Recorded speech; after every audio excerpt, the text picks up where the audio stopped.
ओम नमः सिद्धे।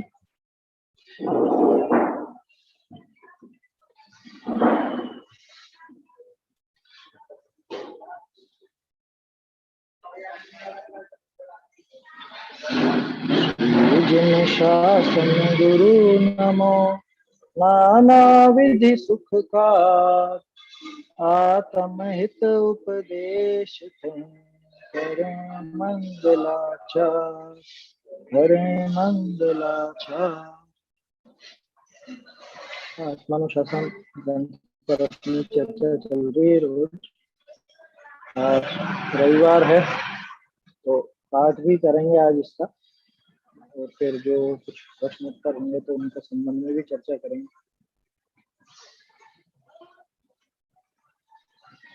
मैं 200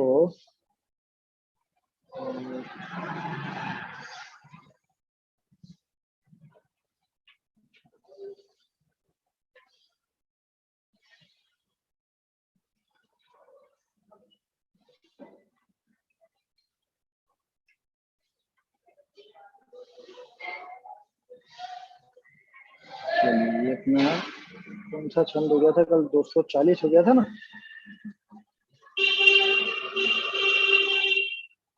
241 मिनट तक बात हुई थी अपनी, तो अपन इसको देखेंगे 215 से 216 नंबर छंद से देखेंगे।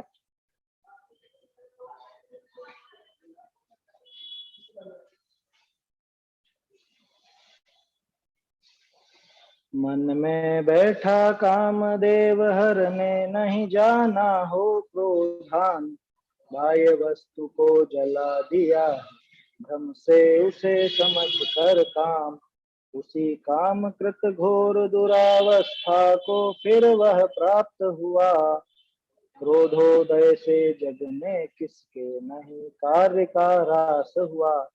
216 नंबर छंद हो गया। 217 से चले। दक्षिण भुज स्थित चक्र छोड़कर तप के द्वारा मुक्त हुए, अल्पमान करता महती क्षति बाहुबली चिर क्लिष्ट हुए, सत्य वचन में मति में आगम हृदय दया भुज में विक्रम, याचक गण को दान तथा निवृत्ति मार्ग में करें गमन, श्रुत गोचर जन ऐसे गुण युत होकर भी थे निरहंकार, किंतु आज गुण लेश मात्र नहीं फिर भी है अभिमान अपार, सब पदार्थ पृथ्वी पर रहते उसे अन्य धारण करते, वे पदार्थ भी अन्य द्रव्य के उदर मध्य निश्चल बैठे, भगवंतों के ज्ञान कोण मुझको लीन करें, अतः अन्य को अधिक जान कर कौन विवेकी गर्व करे। एक सेकंड।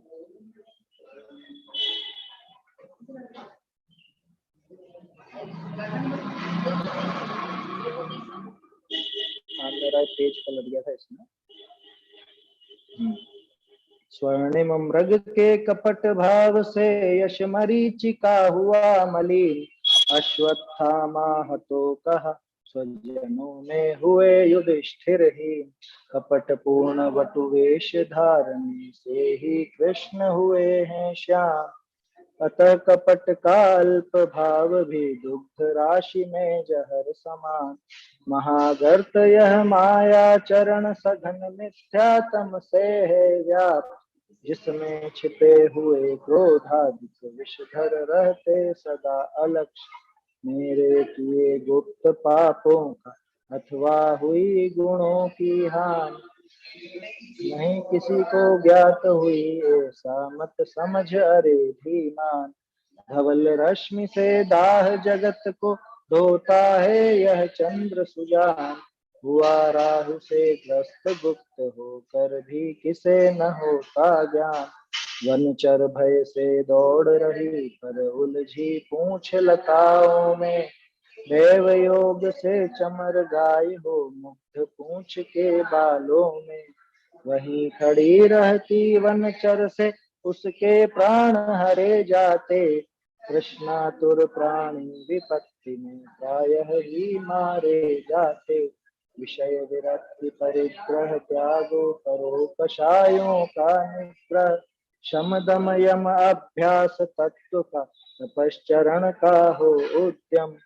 मनोवृत्ति को नियमित करना जिन भक्ति अरु करुणा भाव।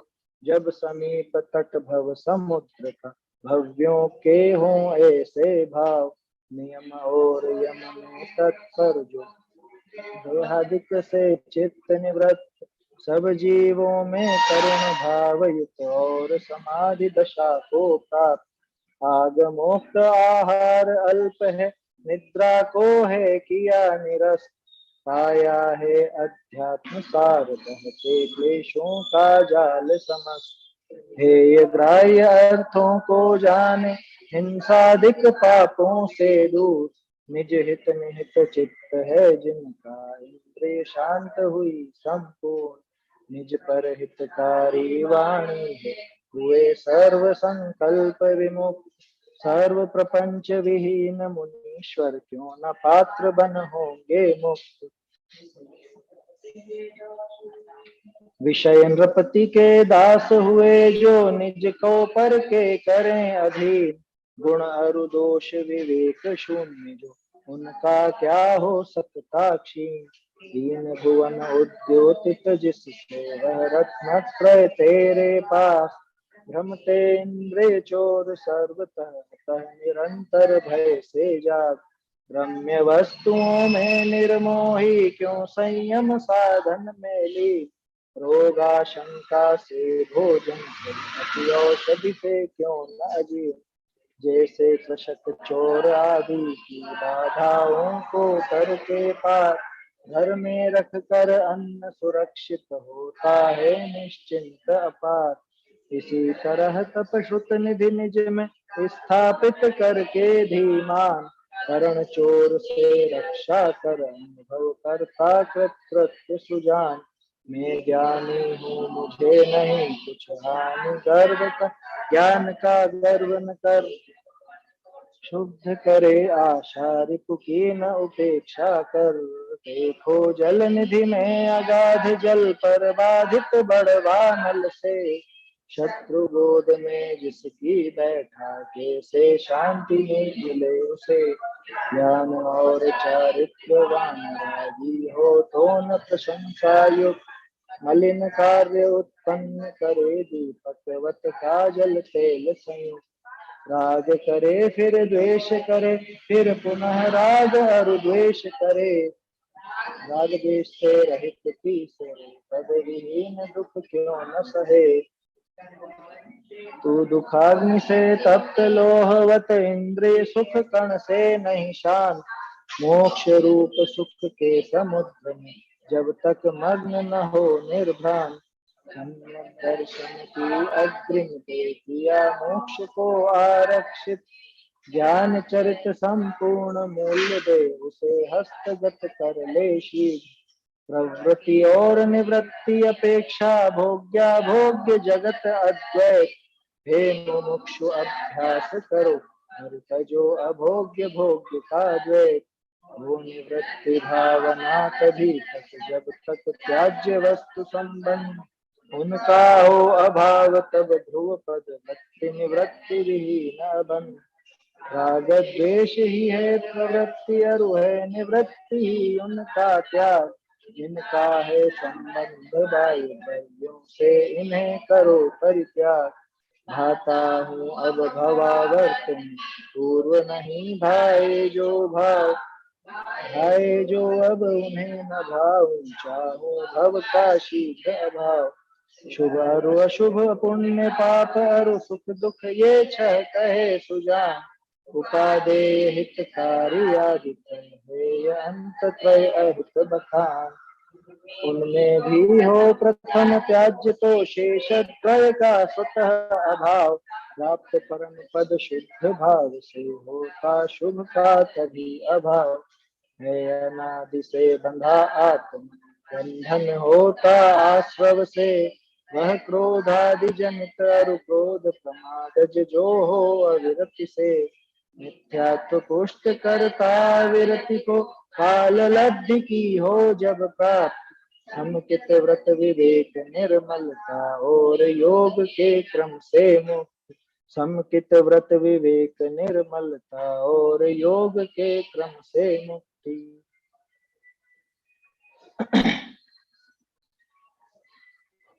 चलिए, ये अपन ने पाठ किया है अभी। अब कोई प्रश्न हो, अगर चर्चा करनी हो किसी अन्य विषय पे, तो वो भी अपन यहाँ पे कर सकते हैं। तो नहीं तो फिर जो अपना विषय कल चल रहा था, जो अधूरा छोड़ा अपन ने, इसी छंद को 241 नंबर छंद को आगे देखते हैं। आपके भी कोई प्रश्न हो जिन पर बात करनी हो तो वो देख लो।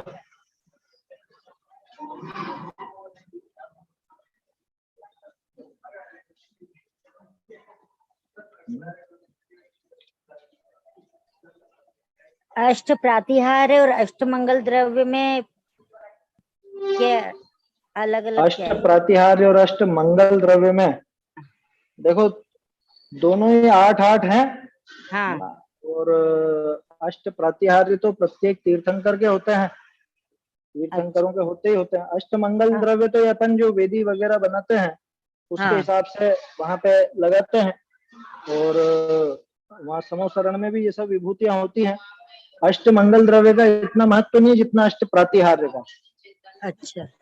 हाँ, अष्ट प्रातिहार्य जो है तो वो तो तीर्थंकरों के भी होते हैं, और जो जिन अरहंतों के समोसरण लगता है, देवी ध्वनि खिरती है, उनके भी अष्ट प्रातिहार्य आदि देखे जा सकते हैं।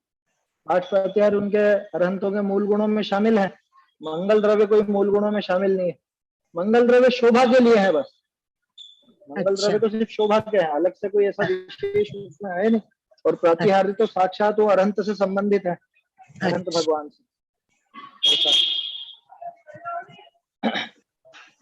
अष्ट प्रातिहार्य भी जैसे देखें तो जैसे मंदिर का निर्माण होता है, या समझ लीजिए पंच कल्याणक आदि होता है, तो आजकल एक चीज और देखने में आती है, बहुत सारे सेट बना दिए जाते हैं। मतलब जैसे आपकी भावना हुई तो आप भी अष्ट प्रातिहार्य रख दो, आपकी हुई तो आप भी रख दो, आपकी हुई तो आप भी रख दो, तो 8 की जगह 24-25 हो जाते हैं, या 32 हो जाते हैं, ऐसे ऐसे हो जाते हैं। उस तरह का होता नहीं है। प्रातिहार्य तो 8 ही रहेंगे, जो मंगल द्रव्य है तो वो भी 8 ही रहेंगे, ऐसा समझ में। तो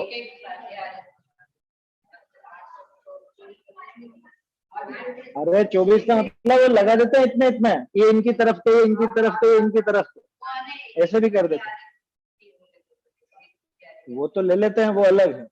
बाकी आजकल इस तरह से भी देखने में आता है बहुत सी जगह। वहां पे जैसे मान लो कि एक सेट आपकी तरफ से चढ़ा दिया गया, किसी और की भी भावना हुई तो उन्होंने भी चढ़ा, और भी चढ़ा दिया। जबकि हाँ ठीक है, वेदी अलग अलग हो तो अलग अलग रख सकते हैं, लेकिन एक ही वेदी पे कितने चढ़ाए, ये कितने वो, ठीक है। अब खैर वो विसंगतियां आ गई हैं तो उनमें तो क्या किया जा सकता है। और भी कोई प्रश्न हो तो पूछें। हाँ, 8 प्रात्यार्य वो तो एक एक रहेंगे। ध्वजा तो मंदिर के शिखर पे लगती है,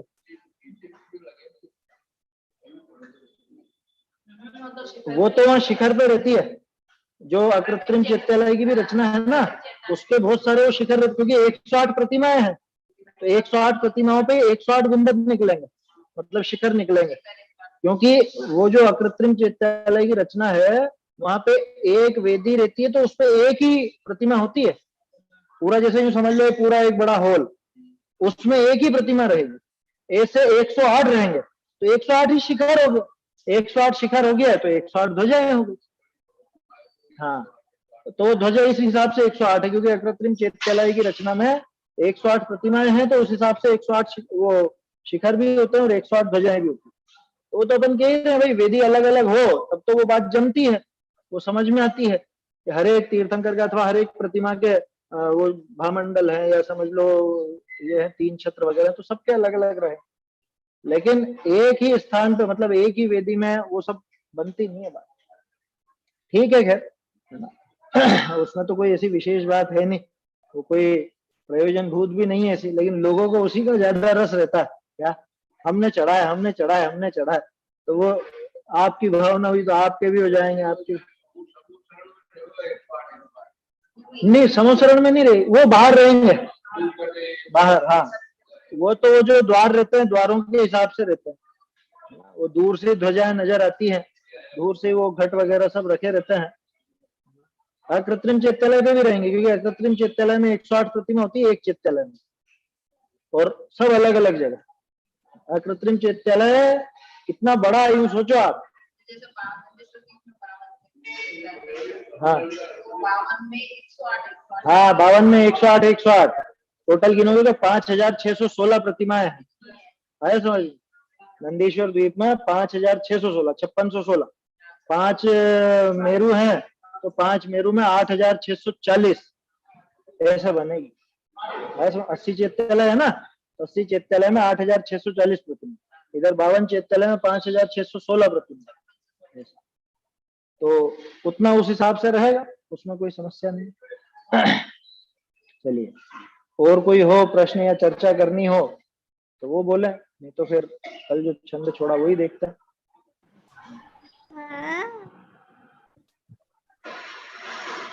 वर्धमान गया?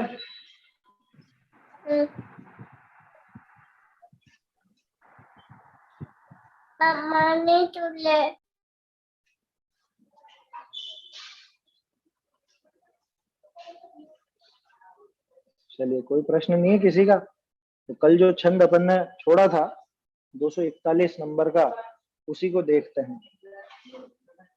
है? हाँ भाई, प्रवृत्ति और निवृत्ति ये जो देखा था अपन ने 2-3 छंद पहले तो आया था। ये देखो आप 237 पे 237 निकालो, तो उसमें परिभाषा है उनकी। 237 में राग द्वेष और प्रवृत्ति। 1 मिनट भैया, एक पहले ये देख लो प्रवृत्ति निवृत्ति का। हाँ, राग द्वेष और प्रवृत्ति, राग और द्वेष, इनमें जो मतलब राग और द्वेष का होना, इसका नाम तो है प्रवृत्ति। और राग और द्वेष का निषेध लिखा ना, निवृत्ति तन निषेधनम, राग और द्वेष का निषेध हो, राग द्वेष नहीं रहे, है ना, उनका निषेध हो, उसका नाम निवृत्ति। कहने का अर्थ है कि 5 इंद्रिय के विषय भोगों में जो राग द्वेष रूप प्रवृत्ति होती है, उसका नाम यहाँ पर प्रवृत्ति है। और वीतरागता, वीतराग भाव, राग द्वेष का अभाव, मोक्ष मार्ग में लगना, उसका नाम निवृत्ति। इसीलिए मोक्ष मार्ग को निवृत्ति का मार्ग भी कहा जाता है। अब इसमें बहुत से यूं कंफ्यूज होते हैं कि मोक्ष मार्ग में प्रवृत्ति करनी है ना, लेकिन अरे मोक्ष मार्ग में प्रवृत्ति का अर्थ राग द्वेष नहीं है। मोक्ष मार्ग में प्रवृत्ति का मतलब तो मोक्ष मार्ग में चलना लेना। और यहाँ जो प्रवृत्ति और निवृत्ति की बात आई है, यहाँ तो प्रवृत्ति का अर्थ राग द्वेष होना और निवृत्ति का अर्थ राग द्वेष नहीं होना, राग द्वेष का निषेध, ऐसा यहाँ पर, ऐसा समझना। चलिए, हाँ भैया। अभी इसमें 4-5 दिन पहले आपने कहा था कि सारी परिस्थितियां भी अनुकूल है, देवशास्त्र गुरु का समागम भी मिला हुआ है, और तो ऐसा क्यों कहते हैं कि जैसे पंचम काल में अभी न तो मोक्ष हो पाता है आदमी को, या मुनि बनने की भी सामर्थ्य नहीं है, मतलब क्या कमी इसमें कमी है भाई? परिस्थितियां भी सब कुछ है। देखो असल में क्या है, चतुर्थ काल में और पंचम काल में क्या फर्क है? मतलब चतुर्थ काल में और पंचम काल में क्या फर्क है, और अभी क्या कमी रह गई सारे संयोग मिलने पर भी, है ना, ये प्रश्न है। तो वास्तव में कमी किसी की भी नहीं है, कमी अपनी खुद की है। अपन खुद ही वो पुरुषार्थ नहीं चला पाते, खुद ही अपन वो पुरुषार्थ नहीं करते, तो ये खुद की कमी है, अन्य और किसी की कोई कमी नहीं है। भाई कुल हमको जैन कुल मिल गया, सच्चे देवशास्त्र गुरु मिल गए, जिनवाणी मिल गई, विचार करने की ताकत मिल गई, है ना, क्षयोक्षम अच्छा मिल गया, समझ में आती है बात। राग द्वेष की मंदता भी है ना, कोई तीव्र रागी द्वेषी तो ऐसे तो नहीं है अपन, अन्य दूसरों के तरह जिसमें बहुत तीव्र राग द्वेष होते हो, मरने मारने पर उतारू हो जाए, ऐसे तो बिल्कुल भी नहीं। तो ये सारी चीजें होने के बावजूद कहीं पर कमी है तो वो अपनी खुद की है, इसमें काल की कोई कमी नहीं है। रही बात चौथे काल की और पंचम काल के अंतर की, तो अंतर काल में कुछ अंतर नहीं होता है, वो जीवों की प्रवृत्ति से ही काल में अंतर कह दिया जाता है। वो काल नहीं मोक्ष पहुंचाता, या वो काल नहीं रोकता, जैसे आप इसमें यूं देखोगे, चौथे काल में जो जीव पैदा हुए और पंचम काल में भी जीवित रहे, अगर काल रोकता हो तो उनको भी रोक लेता मोक्ष जाने से। गौतम स्वामी कब गए मोक्ष? गौतम स्वामी पंचम काल में मोक्ष गए, सुधर्माचार्य पंचम काल में मोक्ष गए, जम्बू स्वामी पंचम काल में मोक्ष गए, और एक और श्रीधर केवली का भी नाम आता है, वो भी पंचम काल में मोक्ष गए। और ये चार तो मुख्य हैं, तो मालूम पड़ गई, ऐसे और भी गए हो सकते हैं, कोई बड़ी बात नहीं। दूसरी बात, उधर देखो तो आदिनाथ जी के पहले अनंत वीर, बाहुबली, भरत, आदिनाथ जी स्वयं और जाने कितने उस भव में, मतलब उस उनके साथ वाले, वो सब तीसरे काल में मोक्ष चले गए। आया समझ में? चौथे काल के पहले ही। तो ऐसा नहीं है कि चौथे काल में मोक्ष होता है, पंचम में नहीं होता। वो तो वो जीव सामर्थ्य वाले हैं तो वो जाते हैं, अपन वैसे सामर्थ्य वाले नहीं है, तो अपन नहीं, सामर्थ्य वाले क्या नहीं है, असल में हम पुरुषार्थ करते नहीं। इस काल में ऐसे जीव पैदा होते हैं, तो एक काल का दोष नहीं है, ये तो काल से कह दिया जाता है। इसमें पहले भी अपन ने बात की है, पहले भी इस तरह की चर्चा हुई थी ना, शायद आपने ही प्रश्न उठाया था पहले भी मेरे ख्याल से। तो उस टाइम भी बात ये हुई थी कि वो तो जीवों की प्रवृत्ति देख करके काल पर आरोप कर दिया जाता है। हाँ, और वो नहीं रोकता। आज भी कोई मान लो विदेश क्षेत्र, जैसे यहाँ से कुंदकुंदाचार्य विदेश क्षेत्र गए थे ना, विदेश क्षेत्र से कोई यहाँ पर आए तो बोलो मोक्ष जा सकता है कि नहीं जा सकता? वहां के मुनिराज यहाँ से मोक्ष जा सकते हैं। अब बोलो यहाँ तो पंचम काल चल रहा है ना, अगर पंचम काल रोकता या पंचम काल में मोक्ष नहीं होता तो उनको भी नहीं होता। और यहाँ का जीव अभी भी, मान लो कुंदकुंदाचार्य वहां जब गए थे और वहीं रह जाते, वहां आत्म ध्यान करते, अगर करते तो चले जाते मोक्ष, लेकिन नहीं जा पाते, नहीं जा सकते थे, क्योंकि उनके वैसी योग्यता नहीं थी। तो वास्तव में वो हम जीवों की कमजोरी है। आया समझ में? पहले भी वो उदाहरण लिया था अपन ने जब इसकी चर्चा हुई थी, जैसे है? हाँ, आयु से फर्क नहीं पड़ा, आयु से कोई फर्क नहीं। हाँ देखो, मोक्ष मार्ग की तो मना है नहीं। हाँ, मोक्ष मार्ग, अरे मुनि बन सकते हैं, भावलिंगी हो सकते हैं, छठे सातवें गुणस्थान तक की कोई मना नहीं, कोई भी काल हो। आया समझ में? हाँ भाई, यहाँ पे अपन अपनी तैयारी तो दिखाना है, अपनी ताकत तो दिखाए, लेकिन हम वो काम करते नहीं है और दोष लगा देते हैं फिर काल पर। लौकिक में भी ऐसा प्रयोग चलता है कि जैसे मान लो घर वाले कोई विरोधी हो जाए, विपरीत चले अपने से, बच्चे बच्ची विपरीत हो जाए, तो क्या कहते हैं, अरे क्या करें साहब, ऐसा जमाना खराब हो गया। अभी बताओ इसमें जमाना का क्या खराब हुआ? घर वाले विपरीत हुए ना, तो घर वालों की कमी या तुम्हारी कमी है, उसमें जमाने का क्या? कह रहे कैसा खोटा समय आ गया है, अब तो मित्र ही मित्र का साथ नहीं देता, तो ये समय का दोष है क्यों मित्र का दोष? समझ में ही बात? तो ये तो कहने की बात है कि काल ऐसा आ गया है या समय ऐसा खोटा आ गया है, वास्तव में काल का कोई दोष नहीं। कल भी तो करी थी अपन ने बात, काल द्रव्य तो त्रिकाल शुद्ध है ना, काल द्रव्य का तो कभी परिणाम अशुद्ध ही नहीं होता। जब वो खुद अशुद्ध नहीं होता तो दूसरे में क्या अशुद्धि खड़ी करेगा वो? काल ये क्या है? ये तीसरा काल, चौथा काल, पांचवा काल, ये सब क्या है? इनको व्यवहार काल कहा जाता है ना, व्यवहार काल कहलाते हैं ये। घड़ी, घंटा, दिन, मुहूर्त, समय इत्यादि जितने भी हैं, ये सब व्यवहार काल कहलाता है। और निश्चय काल, वो जो काल द्रव्य है वास्तव में जो प्रत्येक प्रदेश पर मौजूद है और जो प्रत्येक द्रव्य के परिणमन का निमित्त है, वो तो कभी अशुद्ध होता ही नहीं। और ये जो व्यवहार काल है, अभी कितनी बजे कि 7:30 बजने को है, तो 7:30 क्या है? ये व्यवहार काल है, इसमें अशुद्धि और शुद्धि क्या है? ये 7:30 बजना जो है, ये 7:30 क्या करवाएगा बताओ? ये किसी को मोक्ष भेजेगा कि किसी को मोक्ष जाने से रोकेगा? अरे सोचो, जिस समय साक्षात मुनिराज आत्मा में लीन है, कोई जीव उसी समय केवल ज्ञान प्राप्त कर रहा है, और कोई जीव उसी समय 5 इंद्रिय के विषय भोगों में लीन है, कोई जीव उसी समय 7 व्यसन में लगा हुआ है। नहीं है क्या ऐसा? जब जग विषयों में रच पच कर गाफिल निद्रा में सोता हो, उसी समय ऐसा समझ, उसी समय मुनिराज अपने आत्मा में लीन करते, उसी समय आत्म ध्यान करते। समझ में आ रही है बात? तो काल का वास्तव में कोई दोष है नहीं। और चौथे और पांचवें काल का जब अंतर अपन नोट करते हैं तो सिर्फ एक जीवों की प्रवृत्ति के हिसाब से करते हैं कि चतुर्थ काल में सभी तरफ जा सकता है जीव, सभी तरफ जा सकता है, माने मोक्ष के लायक पुरुषार्थ भी हो सकता है, सातवें नरक के लायक भी पुरुषार्थ हो सकता है। तीसरे काल तक कोई मोक्ष नहीं। हाँ क्या? हाँ, चंद्रगुप्त के सपने। हाँ हाँ, वो तो 16 सपने उनके हैं, तो उसमें सारा क्या क्या होगा वो सब चीजें दिखती हैं। भरत जी के 16 स्वप्न भी हैं, उसी तरह से चंद्रगुप्त के भी हैं, है ना। दोनों तरह के मिलते हैं और दोनों में समानताएं भी बहुत हैं। कुल मिला के धर्म की हानि सूचित करने वाले सपने हैं वो सारे, है ना। बाकी एक चीज दोनों में कॉमन है कि युवा लोग धर्म मार्ग में लगे, युवा ही साधेंगे धर्म को, है समझ में। और बहुत भेद प्रभेद हो जाएंगे, वो सारी बातें तो ठीक है। तो चौथे और पांचवें काल में अगर अंतर की बात करें जैसे, तो चौथे काल में तीर्थंकर होते हैं, मोक्ष मार्ग भी होता है और मोक्ष भी होता है।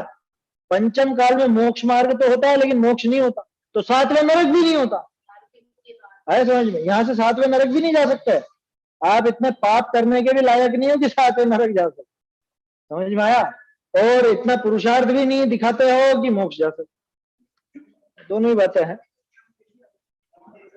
कोई सोचे साहब पांचवा काल तो अच्छा, सातवां नरक नहीं होगा। अरे सातवां नरक नहीं होगा का अर्थ समझो कि वो जीव इतने तीव्रता वाला नहीं है, ऐसी तीव्र भाव होते ही नहीं है, न उसको मोक्ष के प्रति तीव्र भाव होंगे, न वैसा पुरुषार्थ कर पाएगा, न वो पाप में भी तीव्र कर सकता है। ऐसा दोनों तरफ से रोक ले। तो ये रोक किसने लगाई? काल ने। काल ने कोई रोक नहीं लगाई, ये तो इस जीव का खुद का ही उस समय का ऐसा भाव रहते हैं, और उस समय ऐसे ही इसका समझ लो पुरुषार्थ की दशा भी वैसी ही रहती है, उसी तरह के भाव चला करते हैं, ऐसा समझना है। तो काल का आया होगा मेरे ख्याल से समझ में, काल का कोई ऐसा प्रभाव नहीं है, वो तो अपन जीवों की प्रवृत्ति देख करके ही वो काल पर ऐसा आरोप लगाते हैं कि साहब इस काल में ऐसा हो गया, इस काल में ऐसा हो गया, इस काल में। वास्तव में तो वो प्रत्येक द्रव्य का परिणमन जब स्वतंत्र है, तो काल द्रव्य भी क्या रोके और क्या करावे, ऐसा समझिए। चलिए ठीक है, और कोई प्रश्न हो तो वो पूछें।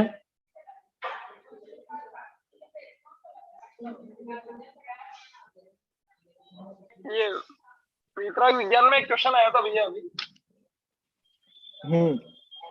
उसमें ऐसे लिखा हुआ है कि शायद अगर हो भी गई होगी अपनी चर्चा, आत्मा में जैसे राग द्वेष होने पर भी मैं राग द्वेष नहीं, ऐसा उसी समय कैसे माना जाए, और राग द्वेष के अस्तित्व के समय ही राग द्वेष रहित ज्ञान स्वभाव की शुद्धता कैसे करें?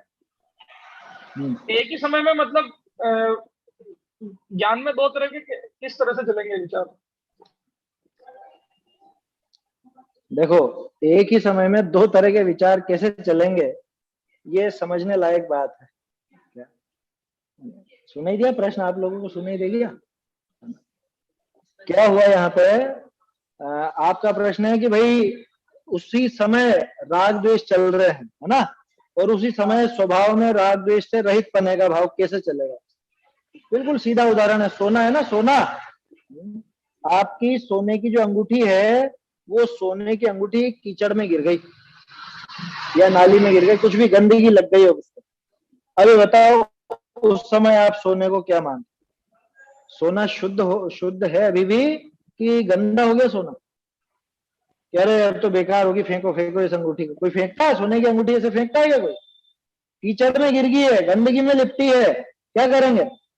कह रहे वो सोना है, सोने का कुछ भी नहीं बिगड़ा, भले इस समय ऊपर उसके कीचड़ लग गया हो, मेल लग गया हो, गंदगी लग गई हो, लेकिन सोने का कुछ भी नहीं बिगड़ा। आपने जो सोने का भाव चल रहा है उस समय, उस भाव में कोई कमी आ जाएगी? वो दुकानदार कह देगा कि नहीं साहब है तो 10 ग्राम की, लेकिन इसमें है ना ये इतनी गंदगी ऊपर से लग गई है ना, तो हम इसको आपको 5 ग्राम के पैसे देंगे। ऐसा होता है क्या? 10 ग्राम की है तो 10 ग्राम का ही भाव है ना उसका, भले ऊपर से गंदगी लगी है। तो फिर ठीक है, ऐसी गंदी पहन जाओ फिर कि नहीं, गंदी भी नहीं पहने। उस समय ये पता है कि जितना उसमें सोना है, वो सोना तो अभी भी पूरा का पूरा शुद्ध ही है, जितना सोना है वो सोने की वैल्यू रखता है, लेकिन अभी साथ में वो गंदगी भी है, तो वो गंदगी को साफ करेंगे। तो गंदगी साफ करना है वो ऊपर से, लेकिन सोना अंदर से पूरी तरह से शुद्ध है। अभी भी वो सोना उतनी ही कीमत रखता है जितनी जब वो साफ सुथरा था तब रखता है। तो ये भाव बताओ कब चल रहा है, एक साथ चल रहा है या नहीं चल रहा? ठीक है, एक साथ। दूसरा उदाहरण ले लेते हैं। मान लो है ना, कोई व्यक्ति है, करोड़पति व्यक्ति है, और अब रास्ते में जा रहा है, ठीक है, अब एकदम से गिर गया। अभी जैसे मान लो एक कुर्ता पजामा पहन रखा है ना मैंने, तो कुर्ता भी फट गया इधर उधर से, और जेब में जो थोड़ा बहुत पैसे थे वो भी सब गिर गए, पता नहीं कहाँ गिर गए। चश्मा था, चश्मा फूट गया। अब वो क्या करे, खुद को क्या माने, कह रहे मैं तो भिखारी हो गया है? जेब में एक पैसा नहीं उस समय उसके, कपड़े भी बिल्कुल फटे हुए हैं, फट गए ना, गिरा तो कपड़े भी फट गए, और जेब में एक पैसा नहीं, चश्मा भी फूट गया। और दूसरे भी क्या सोचेंगे, अरे भिखारी दिखता है, गंदे भी हो गए, फट भी गए कपड़े। अब वो क्या मानता है खुद को, क्या मानता है कि मैं तो अभी भी वही करोड़पति सेठ हूं? बोलो मानता है कि नहीं मानता उसी समय? और उसी समय उसको ये विचार है कि नहीं कि अरे इस समय ये कपड़े मेरे ठीक नहीं है, दूसरे के घर ऐसे नहीं जा सकता, तो कपड़े तो बदलने पड़ेंगे मुझे, चश्मा वश्मा ठीक करना पड़ेगा, और जो भी मुझे सामान लेना है ना, जो गंदगी भी लगी है तो वो भी साफ करनी पड़ेगी। उसी समय ये विचार है या नहीं? यूं तो मैं करोड़पति हूं, है ना, ये जो मुझे भिखारी समझ रहा है इसको खरीद लूं मैं, इतनी इतनी सामर्थ्य है, लेकिन फिर भी ये दशा ऐसी नहीं है कि किसी के शादी ब्याह में ऐसे चला जाऊं, जो कपड़े फट गए हैं तो दूसरे कपड़े पहन के आने पड़ते, है ना। ये उसी समय भाव चल रहा है।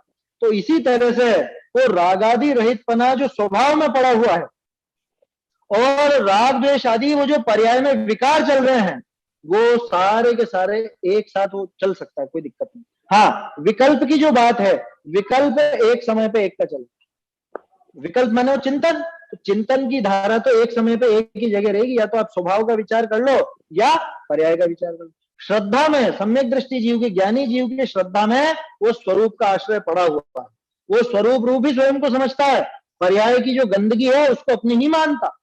श्रद्धा में, विकल्प में वो विचार चलता है कि हाँ अभी इतना राग द्वेष है, अभी इतनी कचास है, अभी इतनी कमजोरी मुझे पड़ी हुई है, वो सारी चीज पर्याय का उसको ख्याल चलता है, वो ख्याल भी आता है, लेकिन श्रद्धान में नहीं।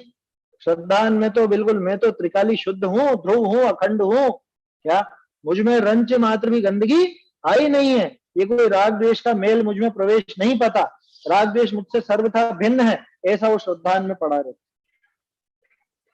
तो इतना अंतर वहां रहता है, ये समझना, ये श्रद्धान में और विकल्प में तो अंतर चलेगा। तो इस तरह से एक साथ चल सकते हैं, विकल्प एक साथ नहीं चलेंगे, विकल्प एक समय पे एक का ही चलेगा, या तो शुद्धता का या शुद्धता का, क्योंकि ये क्रम से होते हैं ना।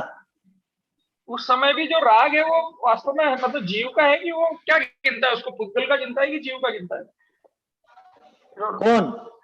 वो जो जीव है जो मान रहा है कि वो जीव उस राग द्वेष को अपना मानता है या नहीं, ये कह रहे हो आप, है ना? हाँ, मतलब स्वयं जीव का गिनता है या पुद्गल का गिनता है? मेरी पर्याय में गंदगी है, मेरी पर्याय में राग द्वेष है, इतना तो स्वीकार करेगा, मेरा स्वभाव नहीं है ये, इतना स्वीकार करेगा, इसमें क्या दिक्कत? भाई स्वभाव में नहीं प्रवेश पाया इन्होंने, है तो सही, हुए तो है, लेकिन ये मेरे स्वभाव नहीं, ऐसा गिनेगा? आया समझ? वो पुद्गल का गिनना वो सब तो तर्क दिया है समझाने के लिए, उनसे आश्रय छुड़ाने के लिए। वास्तव में वो जो पुद्गल का कहा वो श्रद्धान की तरफ से कहा गया, आया समझ में? उसको श्रद्धा ने तो रंच मात्र भी राग द्वेष की स्वीकृति नहीं है कि ये मेरे हैं या मैं इनका करता हूं, बिल्कुल नहीं, मैं तो त्रिकाली शुद्ध ध्रुव आत्म पदार्थ हूं, रंच मात्र भी गंदगी राग द्वेष की मेरे में नहीं है, ऐसा स्वीकार है।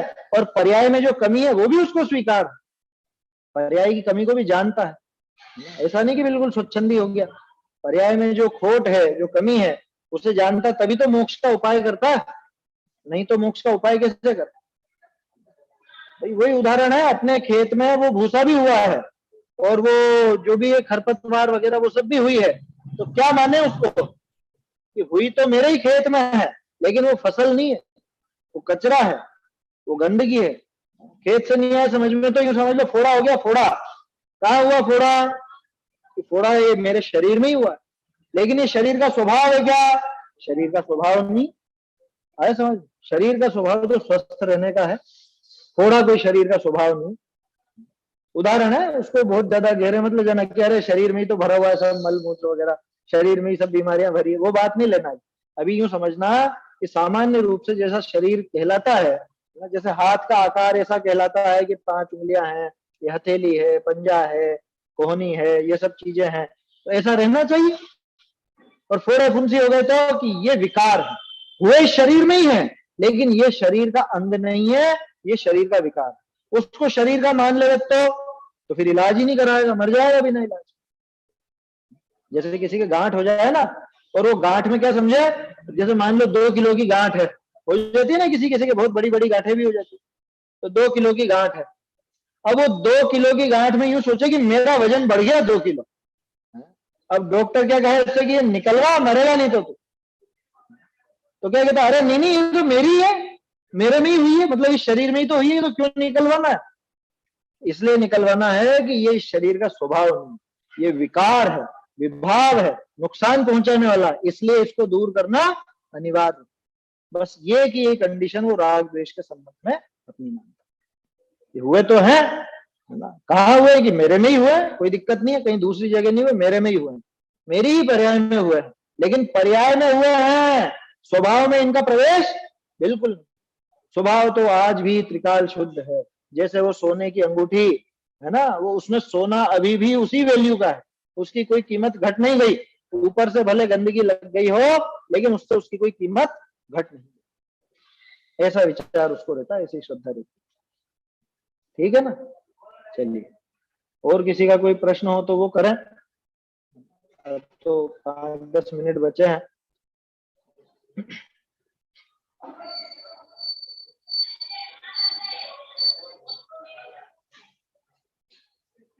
है क्या प्रश्न किसी को? चलिए, नहीं तो 241 नंबर छंद का अर्थ देखते हैं। कल देख रहे थे अपन ये छंद, जिसमें आचार्य देव ने पहले तो उत्थानिका में बताया ना, चारवाक मत का और इसका सांख्य मत, इन दोनों का यहाँ एक तरह से प्रश्न खड़ा है। तो चारवाक तो क्या मानते हैं कि आत्मा है ही नहीं, आत्मा ही नहीं है तो मोक्ष की बात क्या करते हैं, होना तो चाहिए तभी तो मोक्ष होगा। और सांख्य क्या कहते हैं कि है आत्मा तो, लेकिन जो शुद्ध त्रिकाल शुद्ध है, उसमें शुद्धता आती नहीं, कि भाई कौन सी अपेक्षा से शुद्ध है, कि नहीं वो तो अपेक्षा के सर्वथा शुद्ध है। देखो, सांख्य मत जो बात कहता है, बात अपने में भी आती है वो, लेकिन अपने यहाँ पे उसकी अपेक्षा बताई गई, उसकी विवक्षा बताई गई, क्यों किया गया वो कथन वो बताया गया, और वहां पे सर्वथा वैसा ही मान लिया गया। चक्कर ये है, वो दूसरे पहलू को बिल्कुल नजरअंदाज कर दिया उन्होंने। जैसा भी राग द्वेष की अपन बात कर रहे थे ना, तो राग द्वेष की वो स्वीकृति ही नहीं करेंगे वहां, अशुद्धता तो है ही नहीं, कहा है अशुद्धता है ही नहीं, और जब है ही नहीं तो नाश क्या करेगा, तो वो स्वच्छंदी हो जाए। तो दोनों का निराकरण इस छंद में किया है ना, और इसमें बंध का कारण और मोक्ष के कारण ये दोनों दिखाए हैं। मिथ्यात्व, अविरति, प्रमाद, कषाय, योग, ये 5 जो बंधन के कारण है वो भी इसमें दिखाए, और इन 5 का अभाव मोक्ष का कारण है वो भी इसके अंदर दिखाए। एक बार छंद बोल लेते हैं अपन, फिर इसका अर्थ पढ़ेंगे। सांख्य मत का जो बोला ना भैया, हाँ, सांख्य मत बोला क्या क्या मानता है कि मतलब से आत्मा शुद्ध, वो शुद्ध मानता है, सर्वथा शुद्ध, पर इसमें विकार कभी प्रवेश ही नहीं किया ऐसा, तो नहीं विकार गिनता ही नहीं है, मानने का ही नहीं। और वो स्वभाव में नहीं, वो तो पर्याय में भी शुद्ध मान, वहां पर्याय वगैरह की बात ही नहीं है ना, इसलिए तो कह रहा हूं वहां कोई अपेक्षा नहीं है। सांख्य मती जो कहते हैं वो सर्वथा, सर्वथा माने सब तरफ से। अपन कहते हैं भैया बता तू द्रव्य से मानता है कि गुण से कि पर्याय से, कैसे मानता, कि हम नहीं जानते द्रव्य गुण पर्याय, वो तो सब जगह से, बस शुद्ध है, शुद्ध है।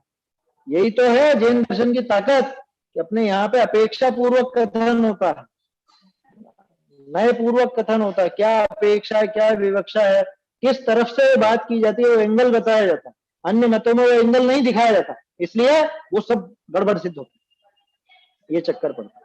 ये लिखा ना यहाँ पे, सांख्य मत की हेडिंग दी होगी ना, देखो हेडिंग में देखो, सांख्य क्या कहता हुआ कि आत्मा तो सदा मुक्त ही है, बोलो सर्वथा शुद्ध ही है, सदा मुक्त ही है, पहले अशुभ को तजी, बहुरी शुभ को तजी, परम पद पावे, ये तो अयुक्त, ये वो कह रहा है सांख्य मत। ये तुम कह रहे हो पहले अशुभ छोड़ो, फिर शुभ छोड़ो, और फिर जाके मुक्त हो गए, अरे अभी मुक्त बैठा है, काय का मुक्त होना है, अभी हम तो शुद्ध हैं, अभी वर्तमान में है, समझ में। तो वो सर्वथा शुद्ध मानते हैं, ये उनका उनके यहाँ पे गड़बड़, ऐसी बात। छंद बोलते हैं, अस्त्यात्मास्तमितादिबंधन गतस्तद्बंधनान्यास्रवे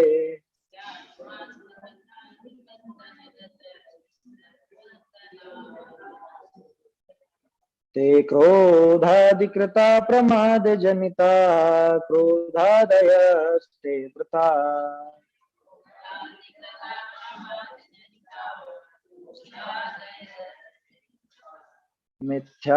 मिथ्यात्वोपचितात् स एव समल कालादिलब्धोपचित्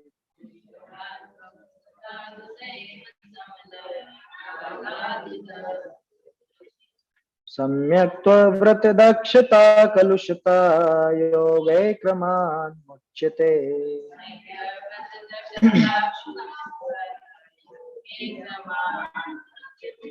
है अनादि से बंधा आत्मा बंधन होता आश्रव से, वह क्रोधादि जनित अरु क्रोध प्रमादज जो हो अविरति से। मिथ्यात्व पुष्ट करता अविरति को काल लब्धि की हो जब प्राप्त, समकित व्रत विवेक निर्मलता और योग के क्रम से। देखो शब्दों का अर्थ तो कल देख लिया था अपन ने, है ना। अब इसका जो अर्थ और भावार्थ तोड़र मिल जी ने लिखा है वो पढ़ते हैं। अर्थ, बहुरी सो आत्मा जाति स्मरण करी आपके पूर्व भव दृष्टि परे है, और भूतादिक अपने पूर्व भव कहे हैं, सो जीवनी के पूर्व भव की प्रतीति आवे है। ताते आत्मा है, सो आत्मा अनादि काल का कर्म नहीं करी बंधे। ये तो चार वाक का निराकरण। क्या कहा कि सो आत्मा जाति स्मरण करी, जाति स्मरण के द्वारा आपके पूर्व भव दृष्टि पर है। होते हैं ना बहुत से लोग ऐसे किस्से सुना देते हैं, मैं पहले वहां पे था, है? अपने यहाँ के भी किस्से कुछ पहले भी आए अखबार वगैरह में भी, है? वो कि मैं वहां पे थी और उन्होंने मुझे मरा समझ के ऐसे ही गाड़ दिया या जला दिया, मैं तो उस समय जिंदा थी, या मैं उनके घर पे था। ऐसे किस्से खूब आते हैं, सुने कि नहीं सुने? पहले खूब आता है, अखबारों में भी आता है पिछले, और पूरा का पूरा एज इट इज बता देता है कि देखो यहाँ पे ये था और यहाँ ऐसा था और यहाँ वैसा था। हाँ तो कोई बड़ी बात नहीं, जाति स्मरण हो सकता है। अरे सीधा सा है, देखो आपको आपके बचपन की घटना याद है कि नहीं है? अब आपकी उम्र कितनी है अभी? मान लो 70 के आसपास, है ना। अब आप जब 10 साल के थे, वो कोई घटना याद है कि नहीं? तो 60 साल पुरानी जब घटना याद हो सकती है, तो 70 साल पुरानी भी हो सकती है ना। जैसा आपको 60 साल पुरानी याद है, अब मान लो इसको 60 साल पुरानी याद आए, तो वो कहां पे आएगी? वो पिछले भव की याद आएगी। भाई टाइम उतना ही तो है, समझ में ही बात। हाँ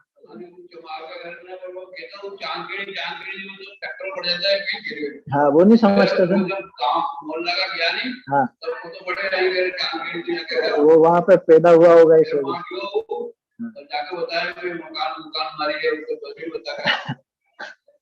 अब वो बात अलग है कि बाद में कोई उसको स्वीकार करे कि नहीं करे, कि अब तो हो गया, अब तो तुम उस घर के हो, वहीं रहो, अब यहाँ पे क्या हिस्सा पाती मांगने आएगा? अरे बहुत होते हैं वो, अपने को उनकी महिमानी खास चीज ये है कि भाई इससे ये सिद्ध होता है कि ये इसी भाव का नहीं है जीव। वो उदाहरण से क्या कहना चाह रहे आचार्य देव, उस बात को पकड़ो। क्या वो ये कह रहे हैं कि भाई जाति स्मरण हुआ तो पिछले भाव में भी था ना, पिछले भाव में था और वहां मरा, यहाँ पैदा हुआ। इसका क्या मतलब निकला? इसका मतलब ये निकला कि इसी जन्म का नहीं है ये भाव पकड़ो। यहाँ वो जाति स्मरण से क्या सिद्ध हुआ कि ये पहले भी था, कोई इसी भाव में हो। अभी ये पंचभूत मिलकर के पैदा हो गया, गर्भ में आया, जब पैदा हो गया और जब मरेगा तब खत्म हो जाएगा, ऐसा बिल्कुल। ऐसा खत्म हो जाता होता तो पिछले भाव की इसको याद कैसे ही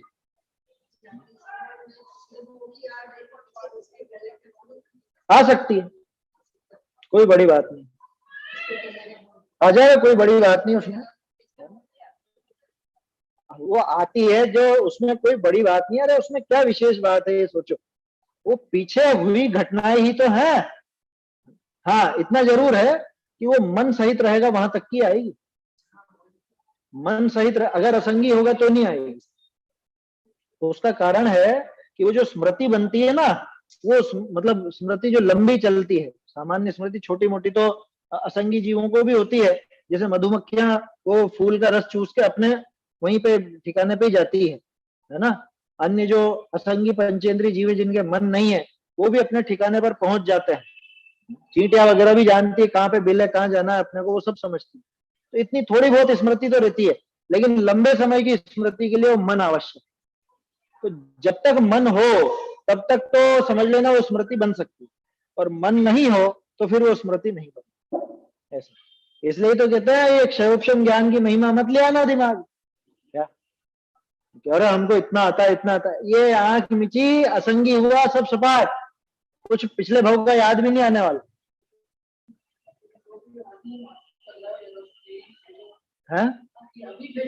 हाँ, अभी इसमें क्या बड़ी बात है, अभी चलते चलते अपन कहीं गिरे, सिर पे चोट लगे, मैं कौन हूँ पगला जाए, इसमें क्या बड़ी बात। बहुत किस्से हैं इस तरह के।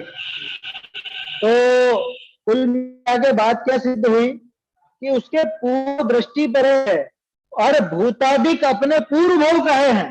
ये जो व्यंतर वगैरह होते हैं जो किसी के डील में यानी शरीर में आ जाते हैं, ये भी बता देना मैं वहां का हूँ और ऐसा था और वैसा था। ये ठाकर साहब क्या है, वो भीली तो था यहाँ, जो वहां पे आके और सब लोग तो पूजने लग गए उसको। बताओ। तो कहने का अर्थ यह है कि भाई ये भूतादि भी बताते हैं और जाति स्मरण भी देखा जाता है। इसका अर्थ यह निकला कि ये कोई यहाँ गर्भ में पैदा हुआ और यही खत्म हो जाने वाला नहीं है जीव। ये जीव तो पहले का है, पहले से मौजूद है। इस पहले से है तभी तो याद है ना। कहते हैं आत्मा है, तो ये तो हुई चार्वाक मत का, मतलब उसका खंडन हुआ, चार्वाक मत का खंडन। अब दूसरा सांख्य क्या कहता था कि त्रिकाल शुद्ध का, तो क्या कहा कि सो आत्मा अनादिकाल का कर्मणि करी बंध्या है। वो अनादिकाल से कर्मों से बंधा हुआ है, अशुद्धता पड़ी हुई है। ये कहां पे बजाने लग गया। अच्छा हाँ ठीक है, चलो हो रहा अपना भी समय।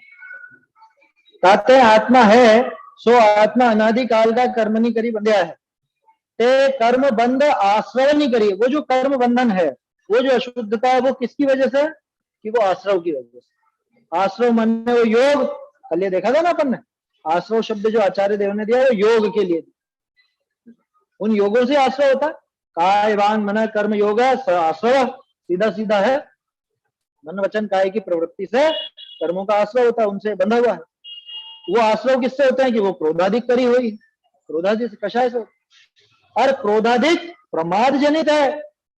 वो जो कषाय भाव है वो प्रमाद के होने पर ही होते हैं। जब तक प्रमाद है तब तक क्रोध रहे, मतलब वो कषाय रहेंगे रहेंगे। और प्रमाद हिंसाधिक अवर्तनित है। प्रमाद किसको कहते हैं, आत्म स्वरूप में असावधानी। किसको, आत्म स्वरूप में असावधानी, आत्म स्वरूप में नहीं लगे, असावधान, कुल मिला के आत्मा में लीन नहीं है तो प्रमादी है, बस सीधी सी बात। छठा गुण स्थान तक प्रमत्त है ना सारे के सारे, पहले से लेकर छठे तक प्रमत्त है सारी। क्यों, क्योंकि वहां आत्मलीनता नहीं होती। चौथे पांचवें में कभी कभार होती है, बहुत कम, उसकी गिनती नहीं करी। सातवें गुण स्थान में आत्मलीनता है तो वहां मुनिराज को अप्रमादी कहा और छठे में प्रमादी कहा, क्योंकि वहां लीनता नहीं। ठीक है, अव्रत है सो मिथ्यात्व करी उपचित कहिए पुष्ट है। मिथ्यात्व के द्वारा पोषा गया है ये, है ना, अव्रत अविरत आदि। सो आत्मा मिथ्या दर्शन आदि करी मलिन है। आत्मा इन मिथ्यात्व से, अविरति से, कषाय से, प्रमाद से, योग से, इन सबके द्वारा मलिन किया गया। अच्छा देखो एक और चीज है, ये पांच जो है इसी क्रम में क्यों कहे जाते हैं, मिथ्यात्व, अविरति, प्रमाद, कषाय, योग, ये क्रम क्यों है ऐसा, क्योंकि ये इसी क्रम में नष्ट होते हैं। सबसे पहले इनमें से जाता है मिथ्यात्व, चौथे गुण स्थान में मिथ्यात्व चला जाता है चौथे में। फिर जाती है अविरति, पांचवें गुण स्थान में अविरति चली गई, देश विरत हो गया ना, अविरति गई। फिर जाता है प्रमाद, सातवें गुण स्थान में प्रमाद गया। फिर जाती है कषाय, 10वें गुण स्थान के अंत में। और सबसे आखिर में योग, तो अयोग केवली, 14वां गुण। समझ में आ रही बात। इसलिए ये इस क्रम में कहे जाते हैं। मिथ्यात्व, अविरति, प्रमाद, कषाय और योग। और ये योग का मतलब वो बाबा रामदेव का योग नहीं है, है समझ में? ये तो ये योगा योगा योगा करने लग जाते हैं वहां, वो कोई योग नहीं है। ये तो आत्म स्वरूप में लीन हो तब जाके मन वचन काया की प्रवृत्ति रुकती है, उसको कहते हैं योगों से गुप्ति।